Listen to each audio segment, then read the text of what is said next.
நூ அலைஹிஸ்ஸலாமுக்கு இன்னும் மகன்களும் இருந்திருக்காங்க அப்படிங்கிறதுக்கு பாத்தீங்கன்னா இன்னும் ஒரு ஹதீஸ்ல இருந்து நமக்கு வந்து டீடைல் கிடைக்குது. அந்த ஹதீஸ் பாத்தீங்கன்னா முஸ்னத் அஹமதுல 7101வது ஹதீஸாவும், பஸ்ஸார்ங்கிற அந்த புத்தகத்துல பாத்தீங்கன்னா 3069வது ஹதீஸாவும் இதுல வந்து வருது. என்ன வருதுன்னா, மரண வேலை நூ அலைஹிஸ்ஸலாமுக்கு நெருங்குது. அப்போ தம் மகன்களை அழைத்து, நான் உங்களை 2 விஷயத்தில் இருந்து தடுக்கிறேன். ஒன்று இணை வைப்பது, 2 பெருமை அடிப்பது. சொல்லிட்டு சொல்றாங்க, 2 விஷயத்தை நான் உங்களுக்கு ஏவுறேன். ஒன்னு லா இலாஹ இல்லல்லாஹ், இன்னொன்னு சுப்ஹானல்லாஹி வ பிஹம்திஹி அப்படிங்கிற அந்த 2 விஷயத்தை நான் உங்களுக்கு கத்து கொடுக்கிறேன், 2 விஷயத்தை நான் உங்களுக்கு தடுக்கிறேன் அப்படின்னு சொல்லி உபதேசம் செஞ்சதா இது முஸ்னத் அஹமதுலயும் பஸார்லயும் இந்த செய்தி வருது. சோ நூஹ் நபி மரணிக்கும் போது நூஹ் நபியுடைய மகன்கள் உயிரோட இருந்திருக்காங்கிற அந்த தகவல் நமக்கு கிடைக்குது.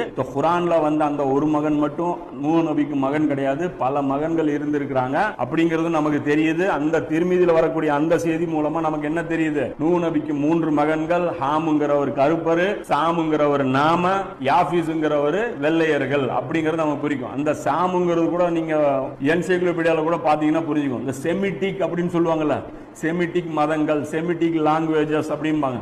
இந்த செமிட்டிக் எல்லாமே பாத்தீங்கன்னா இப்ராஹிம் நபியோட தொடர்பு படுத்தி அந்த மதங்களை வந்து பேசுவாங்க. இந்த செமிட்டிக்கு என்ன மீனிங் நீங்க சர்ச் பண்ணி பாருங்க. சாமுடைய வம்சத்தை சேர்ந்தவர்கள் அப்படின்னா மகாநிறத்தவர்களை குறிக்கும் அப்படிங்கறது வந்து உங்களுக்கு தெளிவா புரியும். இந்த ஹதீஸுக்கு அது ஒரு வலுவான ஒரு சான்றாவும் அது அமையும்.